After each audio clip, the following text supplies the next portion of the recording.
¿Qué tal, Gambina? ¿Cómo le va? Damiana y Darío los saludamos. Buenas tardes. ¿Qué tal? Un gusto. ¿Cómo están ustedes? Bueno, bien, acá estamos. Bueno, ¿qué pasó con la inflación? Bueno, no está controlado, eso está claro. No, ¿cómo no está controlado? Por ejemplo, Pero si nos dijeron que sí. Eso, exactamente. Vos sabés que ese es un comentario que yo hago habitualmente cuando compro cualquier cosa.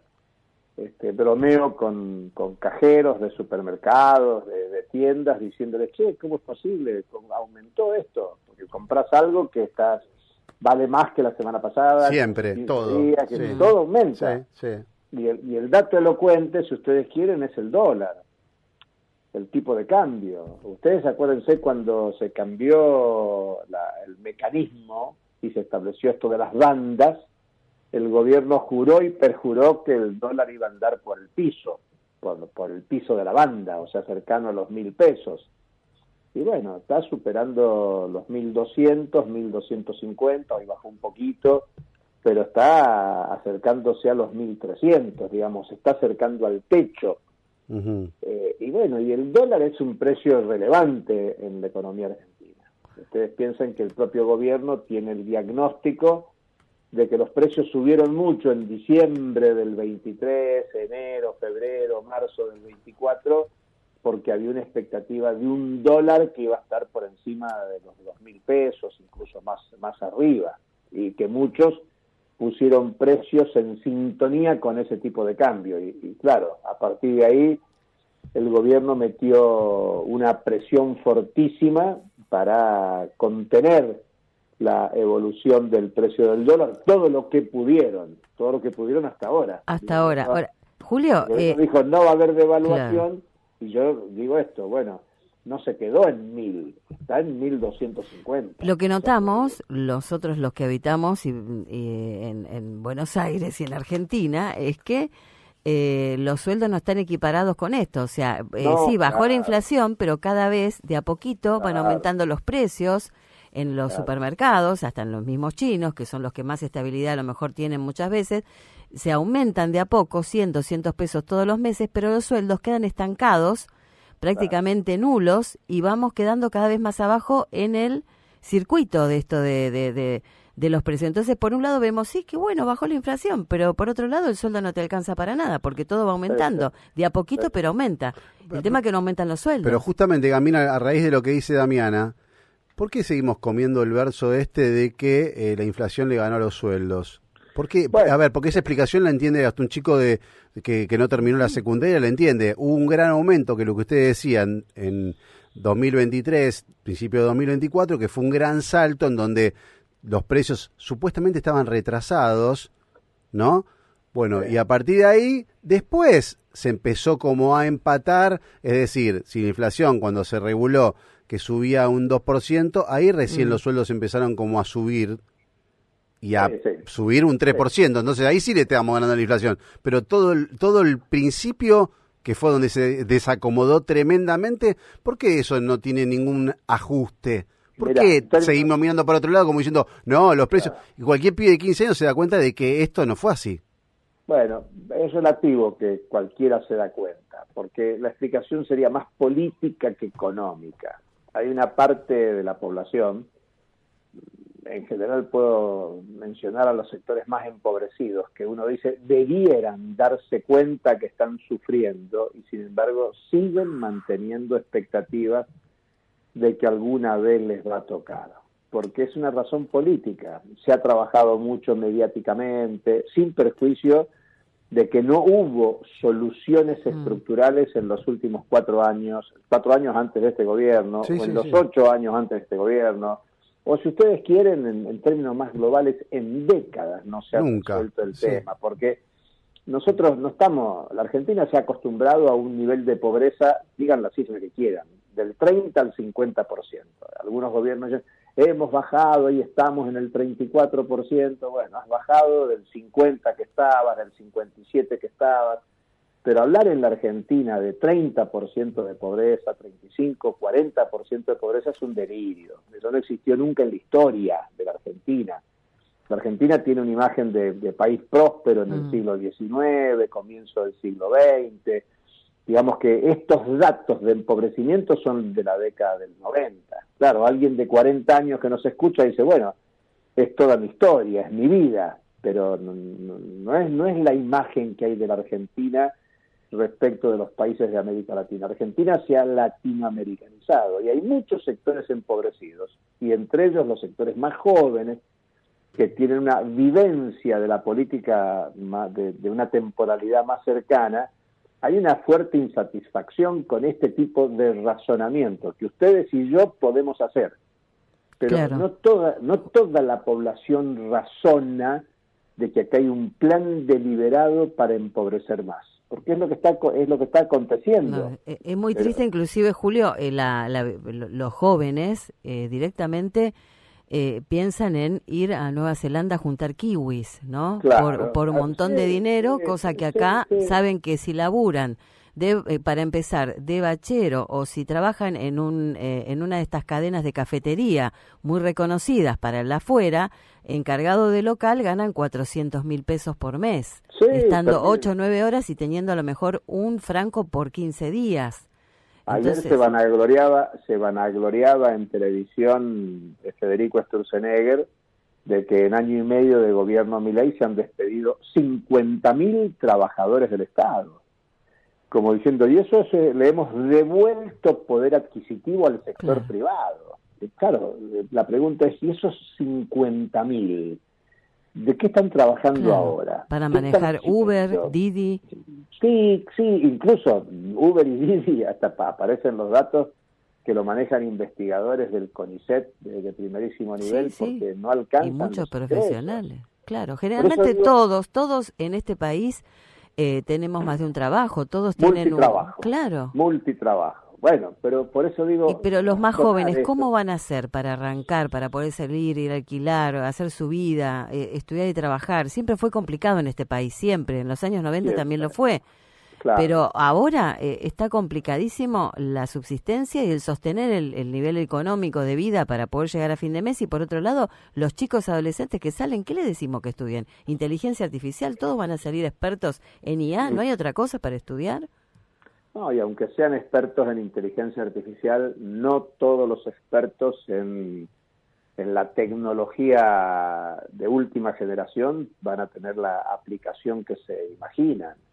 Y tampoco el dinero para pagar un curso de eso los padres, ¿no? Porque yo les puedo comentar, hace poco estando en un sindicato de minería que tiene altos ingresos, algunos de los trabajadores mineros de altos ingresos me decían, bueno, yo me recibí de abogado hace 1 año, 2 años, 3 años, y me conviene más trabajar en el sector de mantenimiento de una empresa minera que intentar habilitar mi buffet como profesional independiente, que es el imaginario que se genera respecto de algunas profesiones liberales. El tema es que hay que pensar que la Argentina está en un proceso de profunda transformación económica, política, cultural.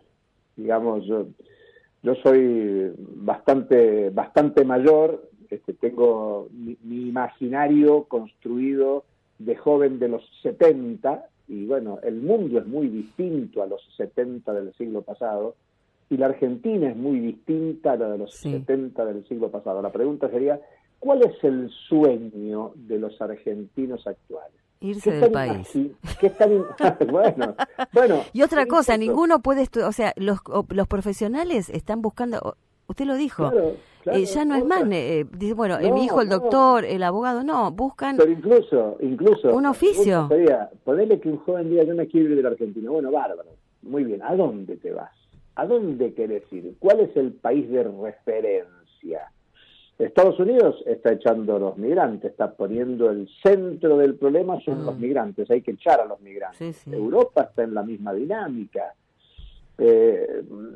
Trump está anunciando de aquí hasta el 9 de julio cuáles son los aranceles para castigar a los distintos países. Estoy mencionando Estados Unidos porque es la potencia hegemónica. Digamos, no está... Hay que irse a Finlandia, a todos los lugares donde por el clima nadie se lo aguanta, entonces ahí va un argentino que se aguantó todas las crisis de décadas, entonces va a Finlandia, a Estonia, y ahí planta bandera. Claro, bueno, ¿Cómo pero te das cuenta que eso no es... Hoy tenemos un mundo con mucha incertidumbre, una Argentina con mucha incertidumbre, un gobierno argentino que está diciendo no quiere un país industrial, y este país en los últimos 200 años se construyó sobre la base de la industrialización. Uno puede criticar las políticas industrialistas de cada gobierno de los últimos años, de los últimos 200 años, lo que quieras, pero ha sido un país industrialista, es metalúrgico. Total, calzado, vestimenta, metalurgia, siderurgia, industria, lo nuclear. Argentina fue vanguardia nuclear, algo que se desarmó en los años 90. El gobierno ahora está planteando un plan nuclear, que es un plan abierto a la inversión externa para la exportación. O sea, el objetivo son las divisas. La Argentina tiene que producir y exportar commodities. No es un tema de producción para la economía local. El gobierno ha dicho, queremos que ingresen capitales, por eso el RIGI, por ejemplo, para que exploten los bienes comunes. Eso es el trabajo de la tierra, la minería, los hidrocarburos no convencionales, y en todo caso el resto de lo que llamamos industria nacional, local, que se oriente como de servicios a los capitales externos que vengan a la Argentina, capitales externos que no vienen de pago. Ahora, por ejemplo, hablando de eso, justo estaba leyendo una noticia que Carrefour quería como necesitaba un socio para seguir estando en Argentina. ¿Cómo se interpreta eso? Porque uno lo puede leer el que no es economista lo puede leer de mil maneras, no sé, necesita un socio, quiere vender una parte, ¿cómo es? Bueno. Y lo que pasa es que Argentina, todos los capitales quieren rentabilidad, los capitales quieren negocio. Por eso, digo, para hablar de un tema que está de moda ahora, que es el tema de YPF. Repsol vino a la Argentina para hacer negocio con la privatización de YPF. Cuando no fue más negocio, se fue. Digamos que los grandes capitales invierten en tanto y en cuanto sea negocio. La meca hoy para Argentina es Vaca Muerta. Bueno, las corporaciones petroleras transnacionales no son las que están explotando Vaca Muerta, son capitales locales. YPF está a la cabeza de la explotación de la soja contemporánea, porque la soja fue famosa en los últimos 30 años y en los últimos 5 o 6 es Vaca Muerta el gran negocio.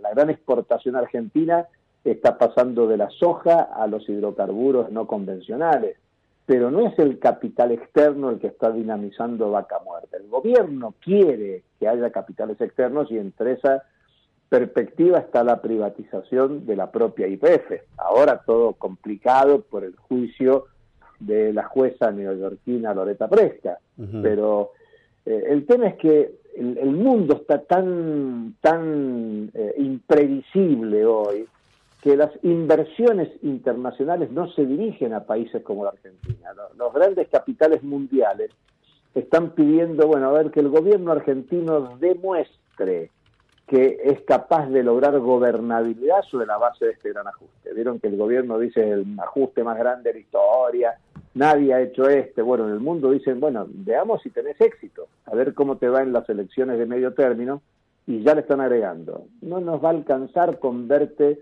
cómo te va en octubre, sino queremos cómo te va a ir en el 2027, a ver si sos capaz de sostener esta situación de ajuste permanente, sin ver un aliciente. No, claro, y por lo tanto los grandes capitales que buscan rentabilidad, buscan cuáles son los territorios más rentables. Acaba de terminar la reunión de los BRICS en Brasil. El nombre BRICS aparece, es un nombre que establece en el mundo de los negocios porque eran Brasil, Rusia, India, China, países inmensos, de mucha población, empobrecidos, donde las inversiones eran de alta rentabilidad porque los salarios eran bajos. Bueno, es un tema que ya no es tan así. Los BRICS, que eran países emergentes de salario bajo, se transformaron en potencias económicas industriales. China, India en particular, y Brasil está claro, en América Latina es el grande de la región.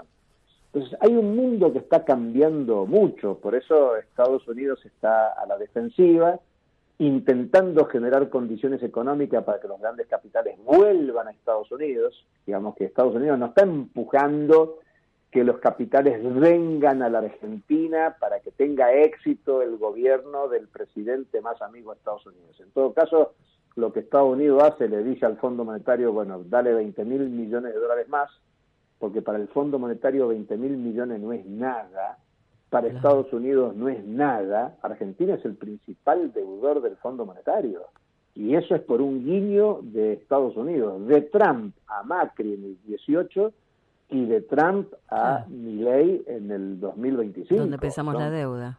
Totalmente. Deuda. No hay ninguna razón. Uno debería pensar, el país más endeudado del mundo debería ser Ucrania, por ejemplo. Sí. Por mencionar un país que está en proceso de guerra, que tiene necesidad de inversiones. Bueno, no, Haití no, porque es pobre. Es pobre ya directamente. No llegamos nosotros a eso. Los bancos y los financistas no le prestan a los pobres. Los bancos y los financistas les prestan a los que pueden pagar.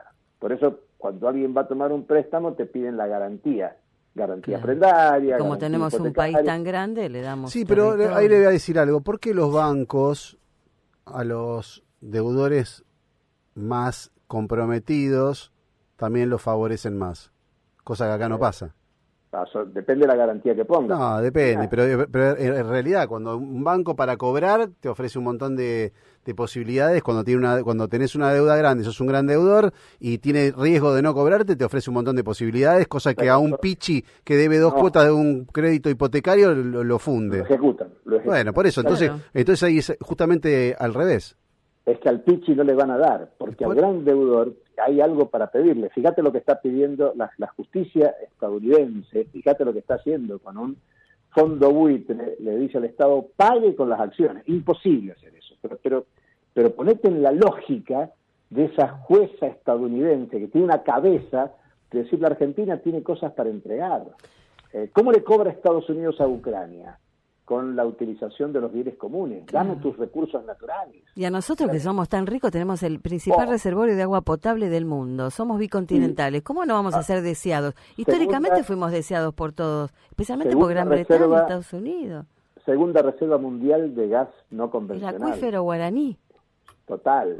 Por eso Argentina tendría mucho para entregar. Bueno, la Patagonia es muy apetecida. La Patagonia es apetecida por clima, por cantidad de agua, por recursos naturales. Y por eso esta dinámica. Argentina está en un proceso de descomposición muy fuerte. Tenemos un gobierno que contribuye a la descomposición de una sociedad que viene muy golpeada. Yo le hago una pregunta, perdón, ¿no? Yo soy pro conspiranoide en un punto. Sí. Bueno, lo que estaba diciendo me parece que tiene una lectura que es concreta, es, a ver, los grandes capitales no pueden poner gente que realmente entregue un poquito las cosas como para que sea más fácil y hacerse cargo de eso. A ver, no te entiendo. A ver, lo que estaba diciendo recién. Sí. Los grandes capitales no pueden tener la intención de poner gente que favorezca sus intereses. Sí, pero fíjate. Porque no creo que cualquier país entregue tan fácilmente. Yo no conozco países que entreguen fácilmente sus tierras y sus beneficios y sus maravillas, por decirlo de alguna manera, como el sur, lo que estábamos diciendo recién, ¿no? Y todo lo que estamos diciendo, todas estas reservas que tenemos de un montón de cosas, todo el tiempo se está hablando de entregar, de vender, de los grandes capitales. A mí todo eso siempre me da a pensar cosas raras.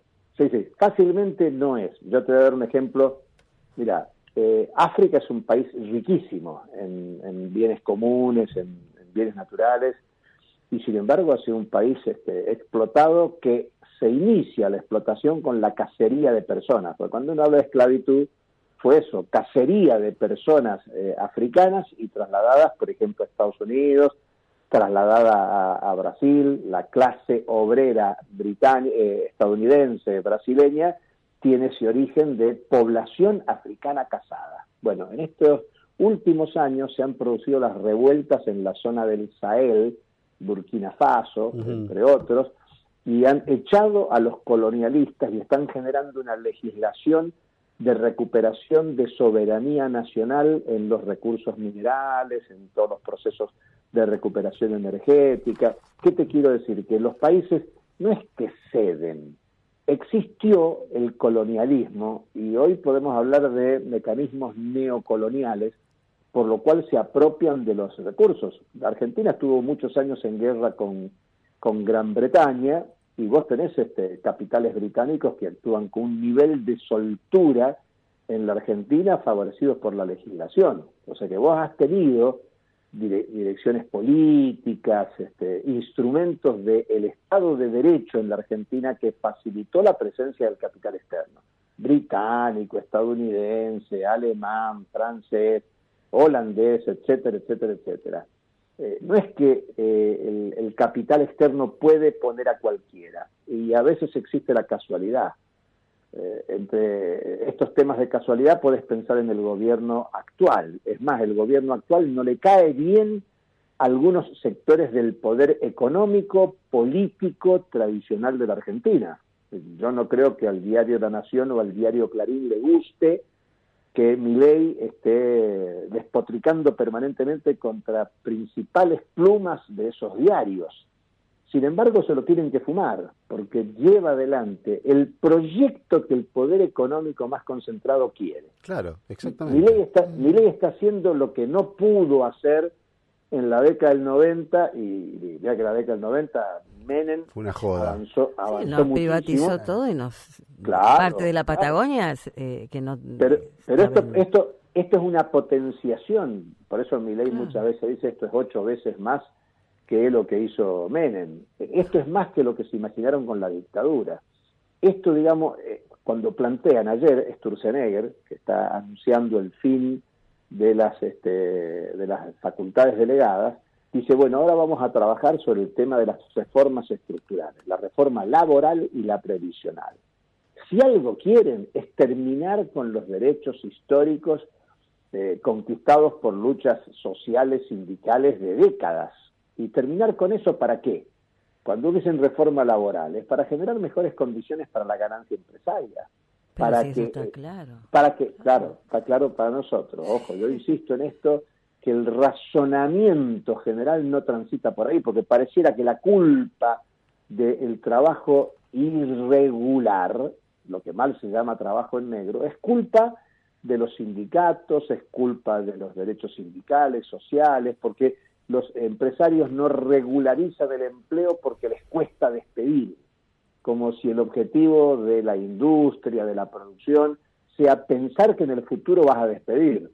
No, la lógica debería ser generar condiciones de producción, de ampliación de la producción. Claro, crecer, tomar más personal. Claro, resolver las necesidades tan gigantescas que tiene la población. Gamira, perdón, me tengo que ir al informativo, la verdad que es una charla apasionante. Muy interesante. Nos encantaría volver a charlar, obviamente con cualquier otra excusa, que no sea la inflación, pero sí la economía.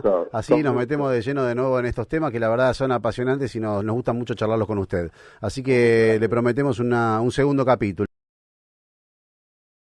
Un abrazo grande. Chau, chau.